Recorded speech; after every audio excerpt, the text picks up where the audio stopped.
पाकिस्तान और दुनिया भर से लाखों देखने और सुनने वालों को शहीद अरशद शरीफ का सलाम। नादरकाम, आज पाकिस्तान की तारीख का सबसे अहम दिन था और वो सब कुछ आज हो चुका है जिसका पूरी कौम इंतजार कर रही थी और पूरी कौम देख रही थी कि जीएचक्यू जो है वो कहां पर खड़ा हुआ है, क्योंकि अगले 48 घंटों का काउंटडाउन शुरू हो चुका है और अगले 48 घंटों में एक बहुत बड़ा एटम बम फूटने जा रहा है। इमरान खान साहब जो हैं उनके खिलाफ बहुत सारे प्लान्स हैं जो आपके सामने बेनकाबी हुए कि इस्टेब्लिशमेंट और 13 पार्टियों का इत्तेहाद किस तरह से एक हमाम में नहाता हुआ पकड़ा गया है और फिर जनाब तबले जंग जो है वह बच चुका है और अब किसी का लिहाज नहीं रखा जाएगा और बाकायदा तौर पर खुली जंग का आगाज हो चुका है। मैं आज बहुत बड़ी खबरें लेकर आपकी खिदमत में हाजिर हुआ हूं क्योंकि आज पहली बार नए डीजीआईएसपीआर मेजर जनरल अहमद शरीफ की एक अहम तरीन प्रेस कॉन्फ्रेंस हुई है, एक तहलका खेज प्रेस कॉन्फ्रेंस। इस हवाले से बड़ी इंपॉर्टेंट डिटेल्स, बड़ी इंपॉर्टेंट खबरें लेकर आपकी खिदमत में हाजिर हुआ हूं। सबसे पहली खबर पर जनाब हमने आज बात करनी है कि डीजीआईएसपीआर की प्रेस कॉन्फ्रेंस जो है वो ज्यादा देर तक नहीं चल सकी और वो प्रेस कॉन्फ्रेंस रंगे हाथों किस तरह से पकड़ी गई है, रिकॉर्डिंग के दौरान क्या कुछ होता रहा, हालात क्या है, इस वक्त मामला क्या चल रहा है, ये तमाम तर डिटेल्स मैंने आपके सामने रखनी है कि इस वक्त ये प्रेस कॉन्फ्रेंस का झूठा प्रोपेगेंडा या फिर झूठा बयानिया जो है आज किस तरह से बेनकाब हुआ है। ये तमाम डिटेल्स मैं हकाइक और सबूत आपके सामने रखूंगा। फिर जनाब और खबरें हैं कि जनरल आसिम मुनीर साहब ने इमरान खान के खिलाफ ऐलान जंग कर दिया है और ये इस वक्त बड़ा अहम हो चुका है कि किस तरह से एक प्लांटेड सवाल जो है वो इमरान खान के खिलाफ पूछा गया, बल्कि पूछवाया गया और उस पर अपनी मर्जी का जवाब देने के लिए सारा मामला क्या है, इमरान खान के खिलाफ क्या कुछ होने जा रहा है और साथ ही जनरल बादशाह और जनरल फैज हमीद के कोर्ट मार्शल का भी ऐलान हो गया है। बड़ा फैसला है, इस हवाले से तमाम तर डिटेल्स आपके सामने रखनी है। लेकिन अगर आपने चैनल को सब्सक्राइब नहीं किया, चैनल को लाजमी सब्सक्राइब करें, बेल आइकन को दबा दें, आने वाली तमाम तरह अपडेट्स आपकी खिदमत में बर वक्त पेश होती रहें। नादरकान, अगले 48 घंटों का काउंटडाउन में बहुत पहले आपको बता चुका था कि 27 अप्रैल से पहले इन तमाम लोगों ने मिलकर बड़ी कार्रवाई डालनी है और 27 अप्रैल से पहले हुकूमत अपना लाएअमल तय करेगी, जीएचक्यू अपना लाएअमल तय करेगा। और फिर आपने देखा कि नजम सेठी साहब ने दावा किया कि शहबाज शरीफ जैसा बगल बच्चा, फरमाबरदार बच्चा, उसके होते हुए फौज को मार्शल लगाने की जरूरत नहीं है, फौज 20 साल तक नहीं चाहिए कि पाकिस्तान में इलेक्शन हो, क्योंकि शहबाज शरीफ के होते हुए फौज बगैर मार्शल पाकिस्तान पर हुक्मरान नहीं कर रही है। ये नजम सेठी दावा कर रहा है, जिनकी अहलिया पाकिस्तान मुशर्रफ नवाज की एमपीए हैं और नजम सेठी साहब इसी हुकूमत के अंदर पीसीबी के चेयरमैन भी लग चुके हैं, पहले भी लगे, पहले भी वजारतें जो है एंजॉय करते रहे और इनके जनाब ताल्लुकात भी अच्छे हैं जीएचक्यू के साथ। तो वो ये दावा कर रहे हैं, तो इसके पीछे जो है वो आपके सामने है कि हालात किस जानिब हैं। और फिर सुहेल बड़ाई साहब ने कहा कि हाफिज डॉक्ट्रिन पाकिस्तान तहरीक इंसाफ के खिलाफ लॉन्च हो चुकी है और फिर अहमद मीर साहब भी यही बात करते हैं कि अब रोने वाले दिन शुरू हो चुके हैं इमरान खान के और रुलाने वाला अब रोना शुरू होगा और पहिया उल्टा घूमेगा। और साथ ही मुनीर फारूक जी न्यूज़ के सहाफ़ी हैं, उन्होंने बात की कि जनरल आसिम मुनीर इमरान खान को अपने समझते हैं कि वो उनके खिलाफ उन्होंने साजिश की, उनको आर्मी चीफ बनने से रोका, लिहाजा जनरल आसिम मुनीर पाकिस्तान के आर्मी चीफ जो है वो इमरान खान को ना तो बतौर सियासतदान पसंद करते हैं और ना ही बतौर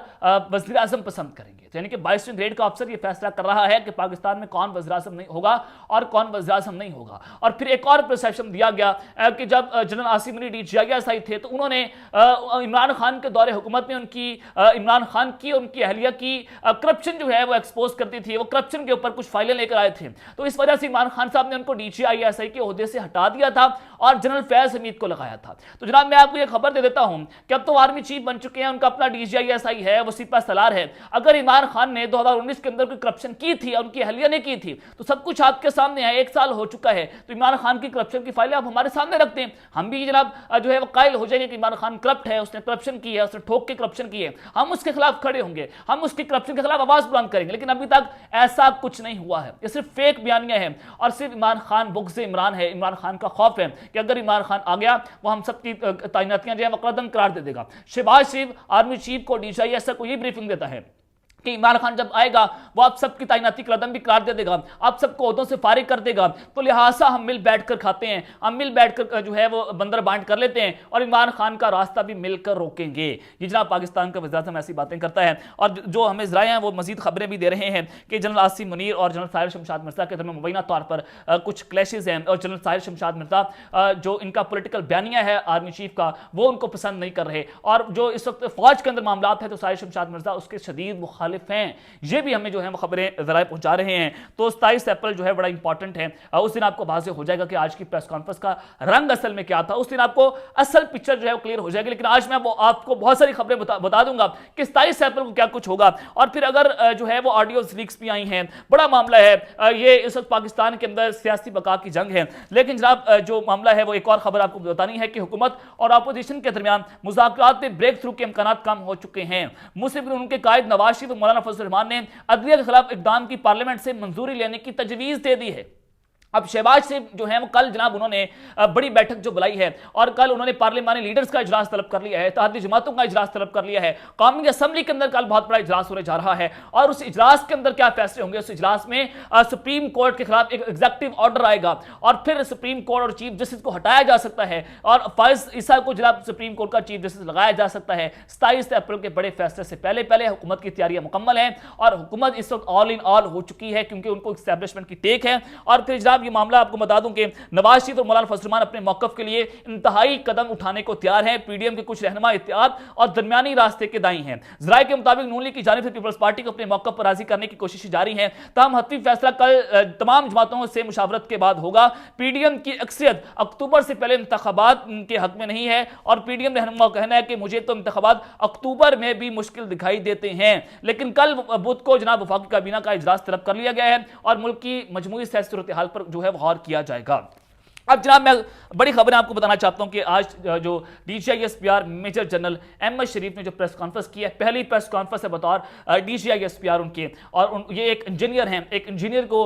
उस वक्त पाकिस्तान का DCISPR लगाया गया जब पाकिस्तान की फौज को सबसे ज्यादा इमेज रिबिल्डिंग की जरूरत है, जब पाकिस्तान की इस्टेब्लिशमेंट को इमेज रिबिल्डिंग की जरूरत है, तो एक इंजीनियर को जनाब DCISPR लगाया गया और पूरे के पूरे बयानी की तहस नहस कर दिया है। तो ये इस वक्त खैर इन्हीं की अपनी प्लानिंग्स हैं जो मर्जी करते फिरें। लेकिन जनाब आज जो खबरें हैं वो आपके सामने रख देता हूं। सबसे पहले तो आज जो बताया गया कि तर्जमान पाक फौज मेजर जनरल अहमद शरीफ का कहना है कि हमारे लिए तमाम सियासतदान और सियासी जमातें काबिल एहतराम हैं। DCISPR ने अहम तरीन प्रेस कॉन्फ्रेंस करते हुए कहा कि हमारे लिए तमाम जमातें काबिल एहतराम हैं। आर्मी चीफ इरादा करते हैं कि असल ताकत जो है वो पाकिस्तान की आवाम है। कोई नहीं चाहेगा कि फौज पाकिस्तान किसी खास सियासी सोच की नुमाइंदगी करे। पाकिस्तान की फौज का सियासत से कोई ताल्लुक नहीं है, वो न्यूट्रल वाला बयानिया। पाक फौज कौमी फौज है, किसी खास जमात सोच या नजरिए की हामी नहीं है। और उन्होंने एक सवाल के जवाब में कहा कि सोशल मीडिया पर इदारे के खिलाफ गैर जिम्मेदाराना गुफ्तगू हो रही है। ये भी आपने यहां पर नोट करना। आगे चलते हुए बहुत सी चीजें आपको क्लियर कर दूंगा। एक सवाल के जवाब में उन्होंने ये बात की है और अफवाज पाकिस्तान का डिसिप्लिन हमें इस बात की इजाजत नहीं देता कि हम हर इल्जाम का जवाब दें और एक लाहासिल बहस से पड़ जाएं। DCISPR का कहना है कि हर शख्स अपनी राय और तज्जिए का हक रखता है। हम तामीरी तनकीद को अहमियत देते हैं। यही आईनी आजादी राय को चंद कवानीन बंदोशों के अंदर जो है वो कयूद करता है। अफवाज पाकिस्तान का डिसिप्लिन जो है वो यही है और मैशत की बेहतरी के लिए पाकिस्तान की फौज से हर किस्म के खर्चात में कमी का फैसला किया है और पाक फौज कवायद शयारी की हुकूमती मुहिम में भरपूर हिस्सादार है। हर किस्म के खर्चात में नुमाया कमी लाई जाएगी। लेकिन जनाब मैं आपको यह बताना चाहता हूं कि अगर पाकिस्तान की फौज जो है वो जनाब हर शख्स को अपनी राय उनका एहतराम करती है, तरजीह का एहतराम करती है या इस्टेब्लिशमेंट ये काम सोच रही है या फिर ये कहा गया है कि फौज जो है वो न्यूट्रल है, उनका सियासत से कोई ताल्लुक नहीं है। व्हाट्सएप की ऑडियोज कौन टेप कर रहा है, वो कौन सा इदारा है, कौन सी एजेंसी है जिनके पास इतनी बड़ी टेक्नोलॉजी मौजूद है। क्योंकि IB की बात कर लें, आप FIA की बात करें तो वो उनके पास इतनी ताकत नहीं है कि वो किसी का मोबाइल फोन टेप कर सकें, उनकी ऑडियोज लीक कर सकें। तो यही एजेंसी ये सारा कुछ करती है और नून लीग को सारी ऑडियोज दी जा रही हैं और टाइमिंग आपने मैच करनी है और फिर ये बात करते हैं कि जनाब हम तो न्यूट्रल हैं। यहां पर जनाब न्यूट्रल होने का सारा बयानिया धब्बड़दूस इनका हो जाता है कि वो कौन है जो सारी ऑडियो लीक्स कर रहा है, वो कौन है सबके पीछे। और फिर इन्हीं के बंदे पकड़े गए, इन्हीं का मिलिट्री सेक्रेटरी पकड़ा गया जो वज़ीर-ए-आज़म हाउस की जनाब जो है वो ऑडियो टेप करता था, फिर उनको लीक किया जाता था और फिर उसको फौरी तौर पर जनाब जो है वो एक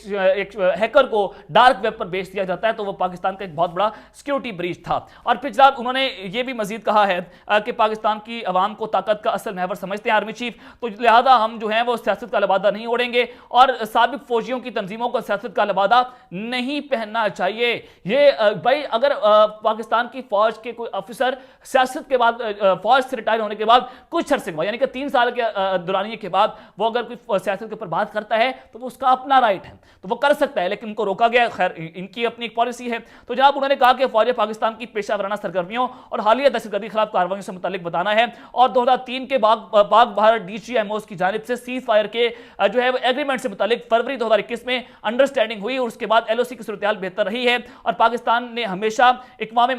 मुत्तहिदा के मुबस्सरीन को एलओसी पर मुकम्मल रसाई दी है, जबकि भारत की जानिब से अभी तक कोई रसाई नहीं दी गई है। मैं जनाब जो अहम बातें करना चाहता हूं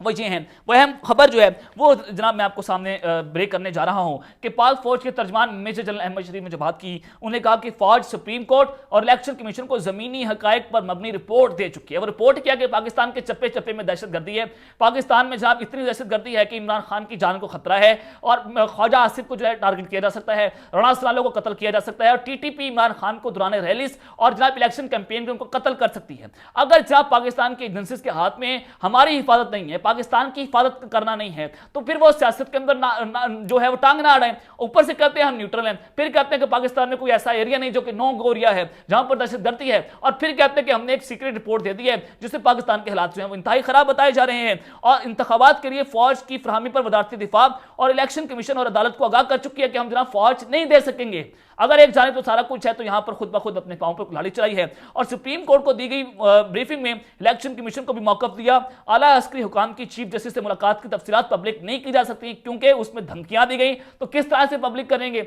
आपने कहा कि हम निजाम लपेट देंगे, आपने कहा कि हम ऑडियो लिस्ट लीक कर देंगे, आपने वो कर दिया, सारा मामला चला। तो धमकियों पर मबनी जब ये मुलाकातें होंगी तो आप उसको कैसे पब्लिक करेंगे। और डीजीएसपीआर ने जो है वो ये अहम तरीन प्रेस कॉन्फ्रेंस की, तो इसमें बहुत सारी चीज़ें जो हैं वो जनाब ये यहाँ पर इनका मामला जो है ख़राब होता है। लेकिन जब आपने इनकी अब पूरी कार्रवाई समझनी है कि इमरान खान के खिलाफ कैसे ये तबला झंग बजा है और ये रंगे हाथों जो ये प्रेस कॉन्फ्रेंस पकड़ी गई है, ये जो सारा ड्रामा है वो बेनकाब कैसे हुआ है, ये इस वक्त बड़ा अहम हो चुका है। अब अपने तरीका वादा समझ रहे हैं कि इस प्रेस कॉन्फ्रेंस के अंदर जनाब हुआ ये कि रिकॉर्डेड प्रेस कॉन्फ्रेंस थी, ये लाइव नहीं चलाई गई थी, यानी कि इसके अंदर अपने मनपसंद सहाफी बुलाए गए और मनपसंद सहाफियों के अंदर जो है उनको सवालों को फीड किया गया और उन सवालों को बताया गया कि फलां सहाफी ने यह सवाल करना है और जान के बताया गया कि ताकि फौज उसके ऊपर बात करे और डीजीएसपीआर उसके ऊपर अपना जो है बयानियां दे सके। तो वो सवाल फलां सहाफियों से जो है वो उन्होंने पूछे क्योंकि इसके अंदर कोई ऐसा सहाफी मौजूद नहीं था जो समझते थे हम कि वो एंटी इस्टेब्लिशमेंट है और इस्टेब्लिशमेंट से मुश्किल सवाल पूछेगा, उसको नहीं बुलाया गया था। लेकिन खैर जिनको बुलाया गया तो वो सो बिस्मिल्लाह, लेकिन उनसे जो सवाल आए तो वो भी सवाल थे इमरान खान इमरान खान इमरान खान या इलेक्शन या फिर पाकिस्तान की अवाम। तो जनाब उन्होंने अपनी पसंद के जब सवाल पूछे गए तो अपनी पसंद के जवाब भी दिए गए, तो लाइव नहीं था, रिकॉर्ड किया गया था। और फिर जनाब मैं आपको ये बता देता हूँ कि सवाल पूछा गया कि इमरान खान पाकिस्तान के लिए सिक्योरिटी रिस्क है, तो उसके जवाब के अंदर ये मामला था कि सिर्फ एक ऐलान देना था, सिर्फ एक इशारा करना था कि जो पाकिस्तान की एस्टैब्लिशमेंट वे समझते कि इमरान खान पाकिस्तान के सिक्योरिटी रिस्क बन चुके हैं क्योंकि वो खतरनाक हद तक एंटी एस्टैब्लिशमेंट है। तो ये press conference basically Imran Khan के खिलाफ थी और आज बाकायदा तौर पर इमरान खान के खिलाफ ऐलान जंग हुआ है एस्टैब्लिशमेंट की तरफ से, खुले जंग का ऐलान हो चुका है कि आप जो है वो जब हम आपको सिक्योरिटी रिस्क समझते हैं तो लिहाजा आपका पत्ता हमने साफ कर दिया। ये जनाब आज की प्रेस कॉन्फ्रेंस का असल मुद्दा था। टाइमिंग आपने मैच करने के 27 अप्रैल से पहले सारा कुछ हुआ है, इलेक्शंस नहीं होंगे, इलेक्शंस के लिए जो है वो आज खुल्लम खुला बताया गया कि जनाब इलेक्शंस हम नहीं करा सकते। एक जान तो कहते हैं कि हम न्यूट्रल हैं, दूसरी जान सारा मामला इनका चल रहा है। लेकिन जनाब जो बादशाह और फैज हमीद के हवाले से बातें हैं वो भी आपको बता देता हूं कि जनरल बादशाह और जनाब जनरल फैज़ हमीद जो हैं उनके कोर्ट मार्शल से मुतालिक सवाल हुआ और ये भी फीड करवाया गया था क्योंकि अब राय पाई जा रही है कि इन दोनों का कोर्ट मार्शल होगा। और आसिम मुनीर साहब जो हैं वो बादशाह के खिलाफ भी थे और फैज़ हमीद के खिलाफ भी थे क्योंकि बादशाह नहीं समझते थे और फैज़ भी नहीं समझता था कि जनरल आसिम मुनीर जो आर्मी चीफ बने तो वो उनके जो है वो उनसे बदला लिया जाएगा, क्योंकि बदले की आग में इस सवाल पूछवाया गया था। और उसके बारे में जनाब डीजीएसपीआर ने कहा कि आप अपनी तवज्जो सिर्फ आईएसपीआर की प्रेस रिलीज पर रखें, मफरूजों पर ना जाएं। ये बड़ा इंपॉर्टेंट है कि प्रेस रिलीज के अंदर हम सारा कुछ क्लियर कर देंगे, आपने मफरूजों पर नहीं जाना, यानी कि कुछ ना कुछ चल रहा है और इन दोनों का कोर्ट मार्शल भी किया जा सकता है। तो अब तक लेते हैं, अपना ख्याल रखिएगा, अपना ख्याल करें। अल्लाह ने के बाद पाकिस्तान जिंदाबाद।